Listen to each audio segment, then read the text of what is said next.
I heard my daughter-in-law's voice before I even saw her. "Security, get this tacky old woman out of here." The words cut through the cheerful noise of the birthday party like a sudden winter wind, sharp and impossible to ignore. For a moment, the entire room went quiet. Balloons hung from the ceiling. A blue birthday banner stretched across the wall behind a long table covered with cupcakes and paper plates. My grandson Ethan's 8th birthday party was supposed to be a happy day. Children had been laughing just seconds earlier, running around with plastic superhero masks and slices of pizza in their hands. Now everyone was staring at me. I stood near the entrance of the restaurant's party room, holding the gift I had wrapped the night before in bright red paper. I didn't say anything. I simply looked at Brittany, my daughter-in-law, standing across the room with her arms crossed and a tight smile on her face. Two security guards who had been posted near the hallway glanced at each other, unsure whether she was serious. I felt the weight of dozens of eyes on me. Parents of Ethan's classmates. Waiters carrying trays of soda. Even the children seemed to sense that something uncomfortable had just happened. But I had lived 69 years, and I had learned something important about moments like this. The loudest reaction is rarely the strongest one. So instead of arguing, instead of defending myself, I simply stood there and breathed slowly. I had driven nearly 40 miles that afternoon to get to this party. Traffic on the interstate had been heavy, and I had spent the entire drive rehearsing the moment I would see Ethan's face when he opened his gift. He had been talking about a mountain bike for months. A blue one with thick tires and a small silver bell on the handlebars. I had finally found the exact one he wanted at a sporting goods store 3 towns away. It was sitting inside the box I carried, carefully wrapped, the receipt folded in my purse. The bell made a cheerful little ring if you tapped it. I imagined him riding it down the sidewalk in front of his house, laughing the way he used to when he was younger and still called me Grandma Maggie. Brittany took a step forward, her heels clicking against the floor. "You heard me," she said, louder this time, as if the first order had not been humiliating enough. "She's not invited." One of the security guards shifted awkwardly. "Ma'am," he said gently, glancing toward me. "Is there some kind of misunderstanding?" I could see Jason, my son, standing near the cake table behind Brittany. He avoided my eyes. That hurt more than the words she had used. Jason had always been quiet when things became uncomfortable. Even as a boy, he preferred silence over conflict. I noticed Ethan across the room then. He was standing beside a stack of brightly wrapped presents, wearing a paper birthday crown. His eyes widened when he saw me. "Grandma," he shouted, his face lighting up with the same excitement I remembered from every birthday before this one. He started to run toward me. Brittany reached out and gently but firmly placed a hand on his shoulder, stopping him before he had taken more than 2 steps. The room stayed silent. I looked down at the gift in my hands, then back at my grandson. And in that moment, standing there in the middle of a party I apparently wasn't welcome at, I realized something strange. Brittany thought she had complete control of this situation. She believed I was just an embarrassing old woman who had shown up uninvited. But what she didn't realize, what none of them realized yet, was that the story of this family was about to change in a way she never expected. I did not argue with Brittany. I did not explain myself. I simply stood there holding the gift box while the room slowly filled again with the soft sounds of whispering and confused conversation. The security guard closest to me looked uncomfortable, as if he had been placed in the middle of a family disagreement that he did not understand. I gave him a small polite smile, so he would know I was not angry with him. After all, he was only doing his job. My grandson Ethan was still staring at me from across the room, his birthday crown slightly tilted on his head. His expression had changed from excitement to confusion, the kind of quiet confusion children feel when adults suddenly start behaving in ways that make no sense. I wished I could walk across the room and hug him the way I had done every year since he was born, but Brittany kept her hand resting on his shoulder as if she was guarding him from something dangerous. That was when I understood something clearly. In Brittany's mind, I was not Ethan's grandmother. I was simply an inconvenience. I lowered my eyes to the gift box again and gently adjusted the ribbon that had loosened during the drive. I had wrapped it at my kitchen table the night before, carefully folding each corner of the paper so that it would look perfect when Ethan opened it. The red paper had small silver stars printed across it, and the bow on top was bright blue, the same shade as the mountain bike inside the box. I had spent nearly an hour in that sporting goods store making sure I chose the right model. The salesman had shown me 3 different bicycles before I finally picked the one Ethan had described to me during our last phone call. 8 speeds, thick tires, a sturdy frame that would last him for years. The bell on the handlebar had made a cheerful sound when I tested it in the store, and I imagined him ringing it proudly as he rode down the sidewalk in front of his house. The memory of that phone call came back to me then. Ethan had been so excited when he told me about the bike he wanted. He had spoken quickly, almost out of breath, describing the color and the gears and how fast he thought he could ride it. Brittany had taken the phone from him before he finished the story. She had said they were busy and that she would call me back later. She never did. Moments like that had become more common over the past 2 years. Short conversations, missed calls, invitations that somehow never reached me until after the event had already happened. At first I thought it was simply the chaos of modern life. Young families are busy. Schedules change. People forget to return messages. But slowly the pattern became harder to ignore. I had noticed that Brittany often answered questions for Jason before he could speak. She would decide which holidays were celebrated at their house and which ones were not. She would explain that certain gatherings were only for close friends, even though I had always believed that family counted as the closest friends of all. Jason rarely disagreed with her. That was the part that hurt the most. I raised my head again and looked around the room. The party decorations were cheerful and bright, but the atmosphere felt different now, like a song that had suddenly lost its rhythm. Parents whispered to each other near the snack table. A few children had returned to their games, although they kept glancing toward the doorway where I stood. The large birthday cake sat untouched at the center of the table, covered with thick blue frosting and the number 8 written carefully across the top. For a moment, I remembered another birthday in this same restaurant, 5 years earlier, when Ethan had turned 3. That day he had run straight into my arms when I arrived, smearing frosting on my blouse, while everyone laughed. Brittany had laughed too back then, or at least she had pretended to. The security guard shifted his weight again and spoke quietly. He asked if I would like him to escort me outside. His voice was respectful, almost apologetic. I nodded slowly, not because I agreed with Brittany's decision, but because I had already realized that arguing would only make the moment worse for Ethan. As I began to turn toward the hallway, Ethan suddenly called my name again from across the room, his voice full of worry this time. And while Brittany tried to guide him back toward the cake table, I felt something settle calmly inside my chest. Because Brittany believed she had just removed me from Ethan's birthday party.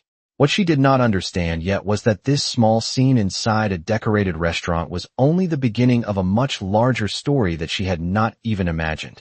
I walked slowly down the hallway toward the front entrance of the restaurant while the security guard followed a few steps behind me. Not close enough to rush me, but near enough to show that he was simply making sure I left without more tension. The music from the party room faded as the door closed behind me, replaced by the quiet hum of air conditioning and the distant clatter of dishes from the kitchen. I paused for a moment near the glass doors and looked outside. The late afternoon sun stretched long shadows across the parking lot, and a row of cars reflected the light like calm mirrors. I took a slow breath and adjusted the strap of my purse on my shoulder. The gift box was still in my hands. I had almost forgotten about it during those strange few minutes inside the party room. I looked down at the red wrapping paper again and gently brushed my fingers over the blue ribbon. The bell inside the bicycle must have shifted slightly because I heard the faintest little ring from within the box, a cheerful sound that did not match the heaviness of the moment. I stepped outside and the warm air wrapped around me immediately. The restaurant stood beside a small shopping plaza, and the smell of fresh bread drifted from a nearby bakery. Families walked past the entrance laughing and carrying shopping bags, completely unaware that a small family storm had just taken place inside the building behind me. The security guard stopped near the door and gave me an apologetic look. I smiled again so he would not feel responsible for something that had nothing to do with him. I told him quietly that everything was fine and that I understood he had only been following instructions. He nodded with relief and stepped back inside. For a moment, I stood alone on the sidewalk with the gift box resting against my hip. Through the large windows, I could see flashes of bright balloons and colorful decorations. I could not see Ethan anymore, but I imagined the party continuing without me. Someone would light the candles on the cake soon. Children would sing the birthday song, slightly off-key the way children always do. Ethan would make a wish before blowing out the candles, and I wondered what that wish might be this year. When he was younger, his wishes had always been simple things like toy trucks or a new baseball glove. Now that he was 8 years old, perhaps he wished for something bigger. Perhaps he wished for a bicycle. The thought made me smile softly despite everything that had just happened. I began walking slowly toward my car at the far end of the parking lot. My sedan was parked beneath a tall maple tree whose leaves moved gently in the warm breeze. As I walked, another memory surfaced in my mind, one that had been sitting quietly beneath the surface for a long time. 2 years earlier, Jason and Brittany had come to my house for dinner. Jason had looked nervous that evening, shifting in his chair while Brittany spoke for most of the conversation. They explained that they wanted to move to a larger home closer to Ethan's school district. Brittany described the house in great detail. A spacious kitchen, a fenced backyard, a quiet neighborhood where children could ride bicycles safely along wide sidewalks. Jason had admitted that the mortgage would be difficult for them at first. I remember the way he looked at me across the dinner table, hopeful but hesitant. I had listened carefully while Brittany explained their plans, and when she finished speaking there had been a long silence in the room. Finally, I told them that I wanted Ethan to grow up in a place where he felt safe and happy. I told them I would help however I could. The relief on Jason's face had been immediate. Brittany had smiled too, though her smile had been different from the kind Ethan used when he saw me. Her smile had been careful, almost calculating, as if she had just solved a complicated puzzle. I reached my car and placed the gift box gently on the passenger seat before sitting down behind the wheel. The interior of the car felt quiet and still compared to the noise of the party room earlier. I rested my hands on the steering wheel for a moment and looked back toward the restaurant building. From this distance, it looked peaceful, just another place where families gathered to celebrate birthdays. Brittany believed she had successfully removed an embarrassing guest from her son's party. But what she did not realize was that the decisions made during that dinner 2 years ago were about to become very important. I sat in the driver's seat for a long moment without starting the engine. The quiet inside the car felt almost unreal after the tension inside the party room. Outside my windshield, the parking lot remained calm. The same sunlight touching the pavement, the same families walking past with shopping bags and cups of coffee. To anyone passing by, nothing unusual had happened that afternoon. But I knew that something important had just shifted, even if Brittany did not realize it yet. I rested my hands on the steering wheel and allowed my thoughts to return to that dinner 2 years earlier. Jason had looked younger that night, almost like the boy who used to sit at the same kitchen table doing his homework while I prepared dinner. He had always been careful with money, always trying to prove that he could build a stable life for his family. Brittany, on the other hand, spoke about the new house as if it were already hers. She described the open living room, the hardwood floors, the backyard where Ethan could ride a bicycle safely in the evenings. I remember the way she emphasized the neighborhood, repeating the words good schools and quiet streets several times. Jason had finally admitted the truth after a long pause. The bank had approved a loan, but the down payment was larger than they expected. I could see the worry in his eyes. I did not hesitate. I told them that I would help with the down payment, so they could move forward with the purchase. Jason had stood up from the table and hugged me right there in the kitchen. He thanked me again and again. Brittany thanked me as well, though her tone was smoother, more controlled.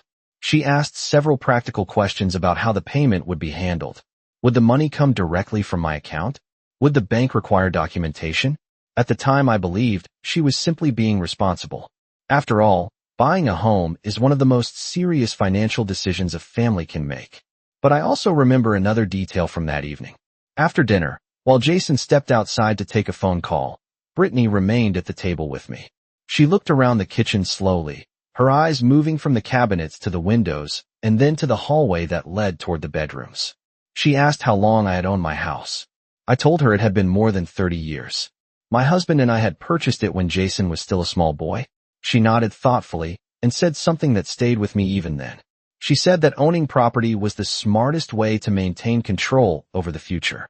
At the time, I assumed she was speaking about their new home. Now, sitting quietly in my car, I realized that perhaps she had been thinking about something else entirely. The memory continued. A few weeks after that dinner, I met Jason at a local bank branch to complete the transfer for the down payment. The bank manager had prepared the paperwork in advance. I remember the manager explaining that large transfers sometimes require additional documentation, especially when they are connected to real estate purchases. Jason looked slightly embarrassed, but I assured him that everything was perfectly fine. Families help each other when it matters. That is how it has always worked. But there was another document presented to me that day. A simple form connected to the property purchase itself. The manager explained that because I was providing a substantial portion of the down payment, I had the option to be listed as a secondary owner on the deed. It was a way to protect the contribution I was making. Jason immediately told the manager that it was not necessary.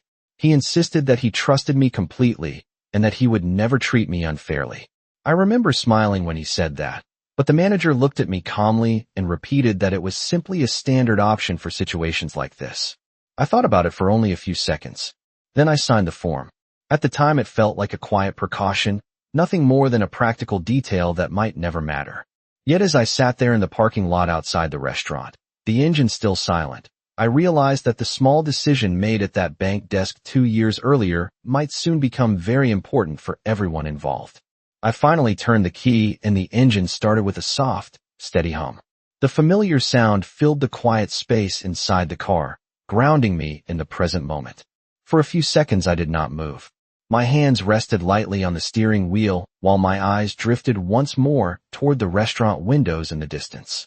Through the glass, I could see flashes of bright color from the balloons and decorations, and every now and then a small group of children ran past the window laughing. Somewhere inside that room my grandson was still celebrating his birthday. I hoped he would enjoy the cake. I hoped someone would remember to help him cut the first slice evenly so the frosting would not collapse on one side the way it sometimes did. I placed the car into reverse and slowly backed out of the parking space beneath the maple tree. As I guided the car toward the exit of the lot, another detail from that day at the bank returned to me. After I signed the document that listed me as a secondary owner on the property, the bank manager slid a copy of the paperwork into a large envelope and handed it to me across the desk. He explained that the document was simply a legal acknowledgement of the financial contribution I had made toward the purchase of the home. He also said something else that seemed small at the time, but now echoed clearly in my mind. He said that property ownership carries responsibilities as well as rights. Because my name appeared on the deed, any major decisions involving the house would legally require my awareness and consent. At the time, Jason laughed lightly and assured the manager that such a situation would never become necessary. He said that our family trusted one another completely. I remember nodding in agreement, because trust had always been the foundation of the life I tried to build for my son. As I drove slowly through the parking lot toward the main road, I realized how different trust can look depending on who is speaking about it. For Jason, trust meant believing that the people closest to him would always remain supportive. For Brittany, trust seemed to mean something else entirely. It meant control over situations and outcomes, the quiet ability to guide events in the direction she preferred. The first time I truly noticed that difference was about 6 months after they moved into the new house. I had stopped by one afternoon with a small box of homemade cookies for Ethan. He had just started 2nd grade, and I liked surprising him with little treats after school.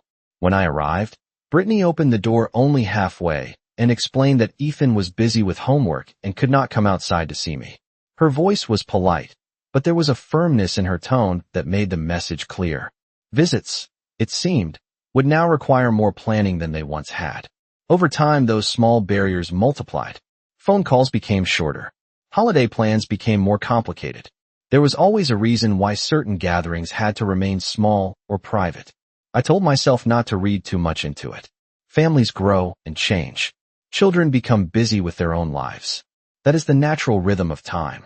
Yet today, standing quietly in that party room while Brittany ordered security to remove me as if I were a stranger, something had shifted beyond simple misunderstandings. The road ahead of me opened onto a wide boulevard lined with tall streetlights and small storefronts. I stopped at the red light at the corner and waited as a line of cars passed in front of me. The gift box containing Ethan's bicycle rested on the passenger seat beside me. The blue ribbon had loosened slightly during the drive across the parking lot, and the bell inside gave another faint cheerful ring as the car settled to a stop. I glanced at the box and allowed myself a small smile. Ethan would still receive his gift eventually. I had no doubt about that. But the path that gift would take to reach him might now be very different from the one Brittany expected. Because while Brittany believed she had successfully removed an unwanted guest from a birthday celebration, she had not yet considered the quiet legal detail that connected my name to the place where she and Jason now lived. And once certain truths begin to surface, they rarely remain hidden for very long. I drove slowly along the boulevard while the late afternoon light softened the edges of the buildings around me. Traffic moved steadily but calmly, and the rhythm of the road gave me time to think. The events inside the restaurant replayed quietly in my mind, not as sharp anger, but as a series of small moments that revealed more than Brittany probably intended. The way she stood with her arms crossed. The way Jason avoided looking directly at me. The way the other parents looked confused, as if they were witnessing something that did not belong at a child's birthday party. Yet the moment that stayed with me most was Ethan's voice calling out from across the room. The innocence in that single word reminded me why I had made certain decisions years ago without hesitation. Family, after all, has always been about protecting the future of the next generation. I turned onto a quieter street lined with tall oak trees and familiar storefronts. My home was about 15 minutes away, and the peaceful drive gave me the space to consider what would happen next.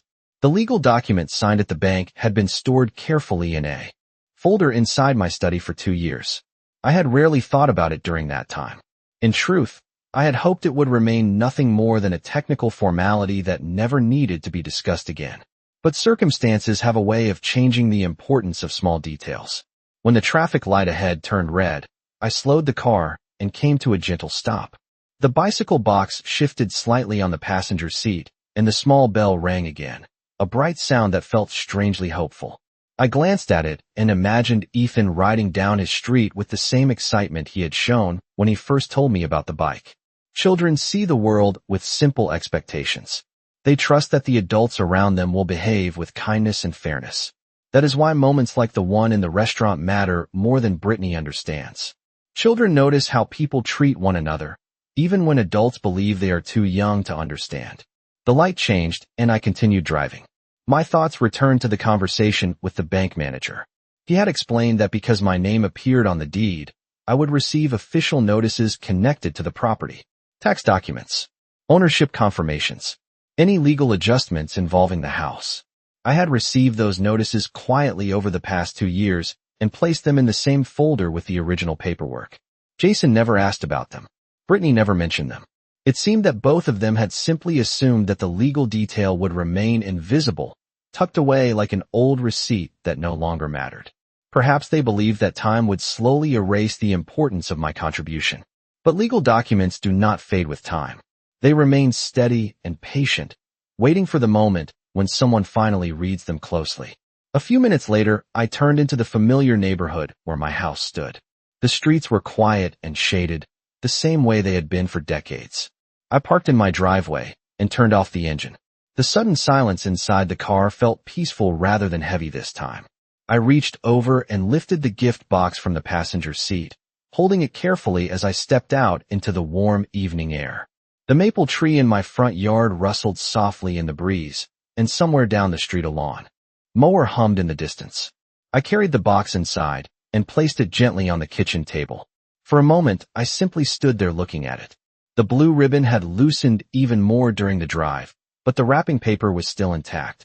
I straightened the bow and allowed myself another quiet smile. Ethan would receive this bicycle soon enough. But before that happened, there were a few conversations that needed to take place.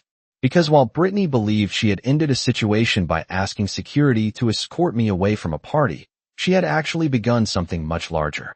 And once certain truths begin to move forward, they tend to do so with a calm determination that is very difficult to stop.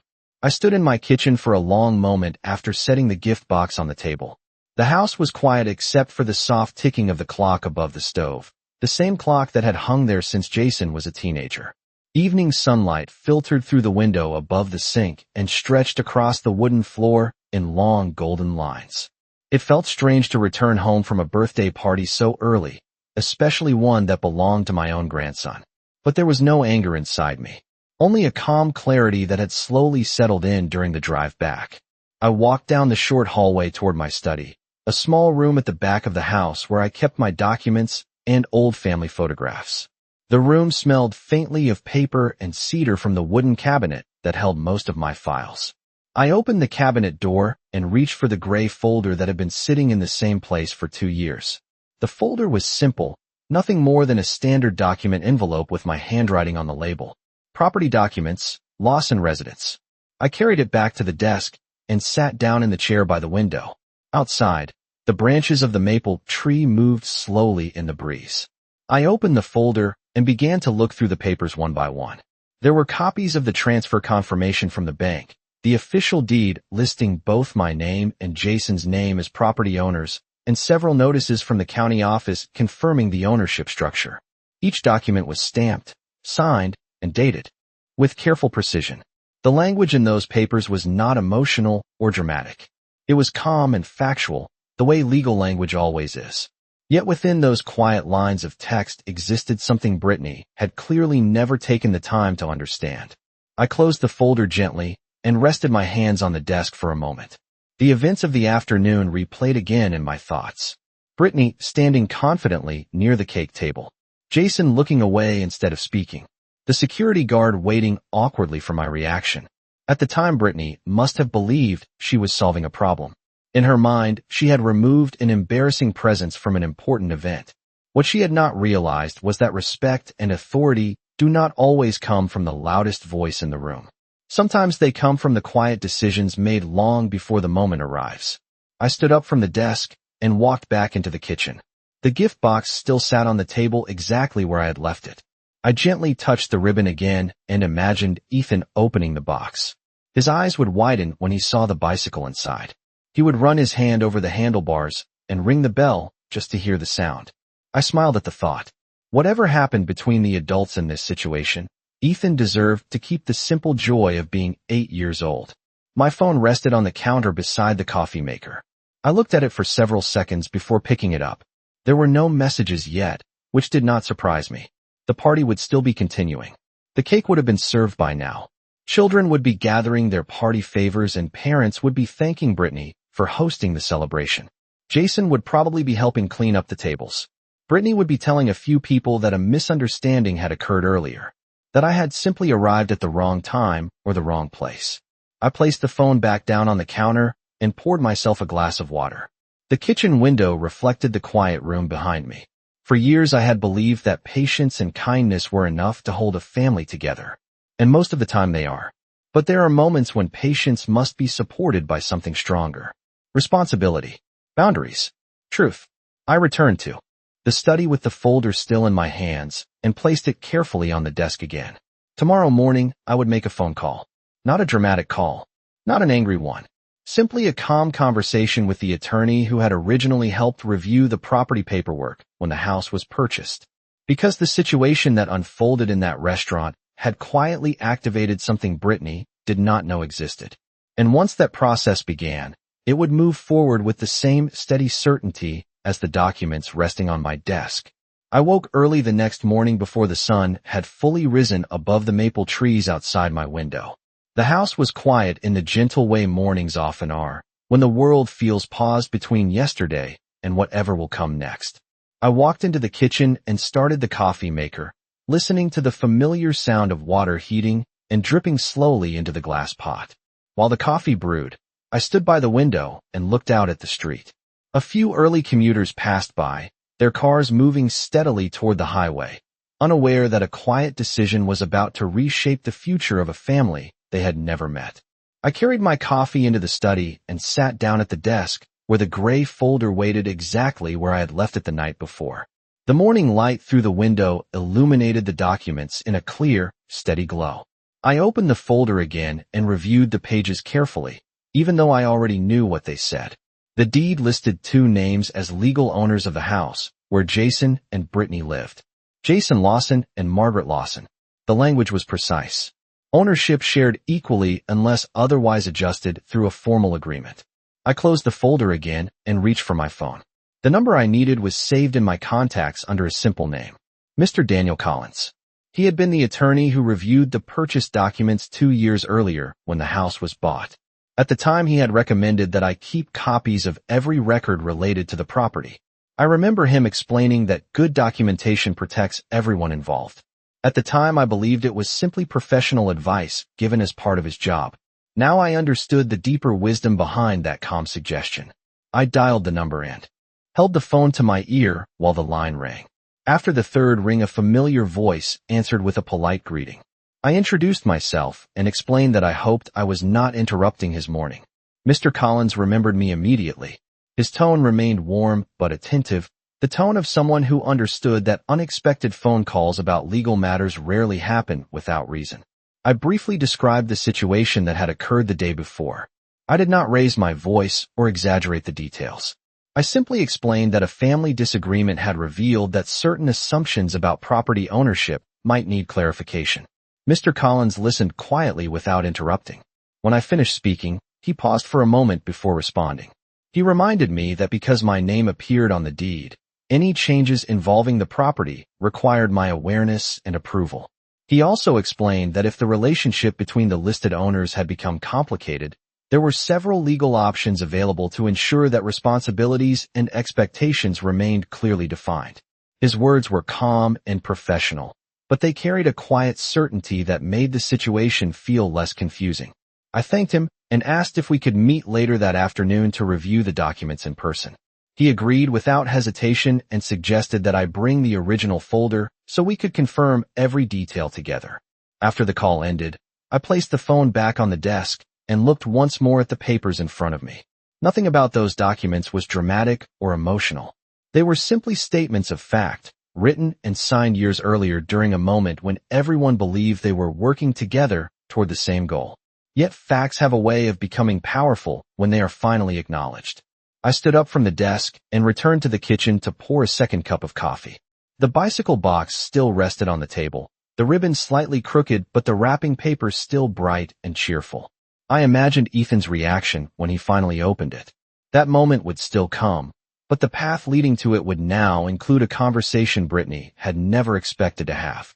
Because while yesterday she believed she had ended a problem by asking security to escort me away, today marked the beginning of a discussion that would quietly remind everyone involved that respect and responsibility often travel together, especially when property, family, and truth are connected in ways that cannot simply be ignored. I arrived at Mr. Collins's office shortly after 2 o'clock that afternoon. His office was located on the second floor of a quiet brick building downtown, the kind of place that had probably been there for decades. The hallway smelled faintly of old wood and polished floors, and the receptionist greeted me with a polite smile before guiding me toward a conference room near the back. Mr. Collins was already seated at the long wooden table when I walked in. He stood up immediately and shook my hand with the calm professionalism I remembered from 2 years earlier. I placed the gray folder on the table between us and took a seat while he opened it carefully and began reviewing the documents one by one. The room remained quiet except for the soft sound of paper turning. After a few minutes, he looked up and nodded slightly, confirming what we both already knew. The ownership structure was clear. My name remained legally connected to the property. He explained that situations like this were not unusual when family members helped finance a home purchase. Sometimes everyone continued living peacefully without ever thinking about the paperwork again. Other times circumstances changed and the legal structure suddenly became important. His voice remained calm as he described the possible next steps. One option was simply to clarify expectations with the other owner, ensuring that everyone understood the responsibilities connected to the property. Another option involved adjusting the ownership arrangement through a formal agreement if both parties believed that was appropriate. I listened quietly while he spoke, appreciating the steady logic of the process. There was no anger in the conversation, no raised voices, only the careful language of facts and responsibilities. When he finished explaining the possibilities, I told him that my intention was not to create conflict. My goal was simply to ensure that respect and clarity returned to a situation where they had quietly disappeared. Mr. Collins nodded again and said that clarity often resolves more problems than confrontation ever could. He suggested that the next step should involve notifying Jason of the legal details connected to the property so that everyone could move forward with a clear understanding of the situation. I agreed. The documents were placed neatly back into the folder, and we arranged for his office to prepare a formal letter outlining the ownership structure and the expectations connected to it. The letter would be professional and straightforward, nothing dramatic, simply a reminder of the facts already written in the deed. When the meeting ended, I thanked him for his time and stepped back into the quiet hallway of the building. The afternoon sunlight streamed through the windows along the corridor, and for a moment I paused to look out over the street below. People walked along the sidewalks carrying briefcases and coffee cups, moving through their ordinary routines. Life often continues calmly, even when important decisions are quietly unfolding behind closed doors. I returned home later that afternoon and placed the gray folder back on the desk in my study. The bicycle box still rested on the kitchen table, waiting patiently just as it had the night before. I adjusted the ribbon once more and imagined Ethan's face when he eventually saw what was inside. Children understand kindness more clearly than adults sometimes do, and I believed he would remember that moment long after the confusion of the birthday party had faded. As the evening settled over the neighborhood, my phone finally rang. The name on the screen was Jason. I answered calmly and listened while he spoke, his voice carrying a mixture of uncertainty and concern.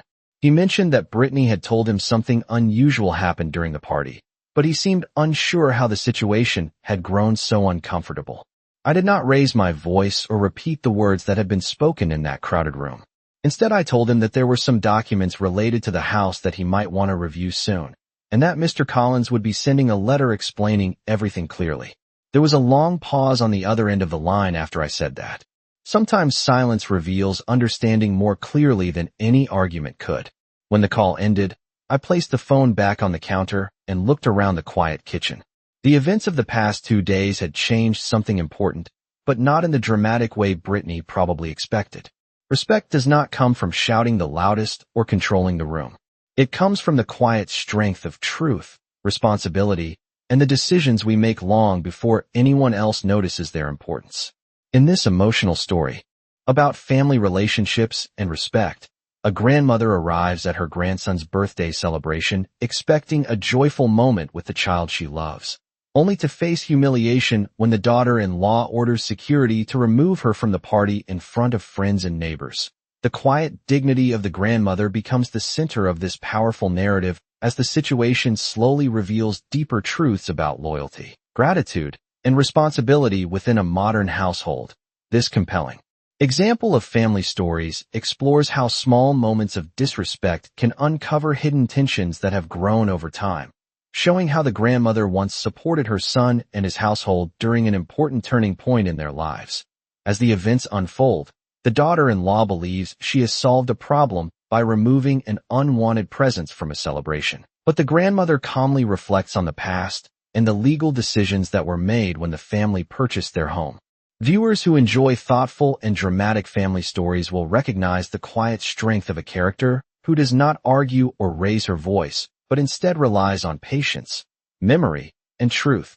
The story continues to reveal how the grandmother's past support for her son's future created a legal connection that cannot simply be ignored, and how a single moment of public embarrassment can awaken the importance of responsibility and respect among many powerful family stories about parents, children, and changing relationships.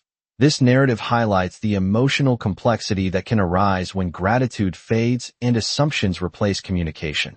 The calm response of the grandmother reminds the audience that dignity often speaks louder than anger, and that truth tends to reveal itself when people are willing to face the facts of their own choices. As the son slowly begins to understand that the situation is far more serious than a disagreement at a birthday party, the meaning of accountability becomes clear in a way that resonates deeply with viewers who follow meaningful family stories about loyalty, fairness, and generational responsibility. This reflective and dramatic narrative stands out among memorable family stories because it shows that respect within a family is never guaranteed but must be maintained through honesty, appreciation, and the quiet recognition of those who helped build the life others now enjoy. Character 1. Elderly white grandmother, age 69. Front-facing portrait looking directly at camera. Natural lighting, realistic photography. Wearing modest blue blouse and simple cardigan. Calm, dignified expression. No cartoon. No cartoon. No CGI. No illustration. Real human skin texture visible. Character 2. White daughter-in-law age mid-30s. Front-facing portrait looking directly at camera. Confident polished expression. Wearing stylish modern dress. Neatly styled blonde hair. Realistic photography natural lighting. No cartoon. No cartoon. No CGI. No illustration. Real human skin texture.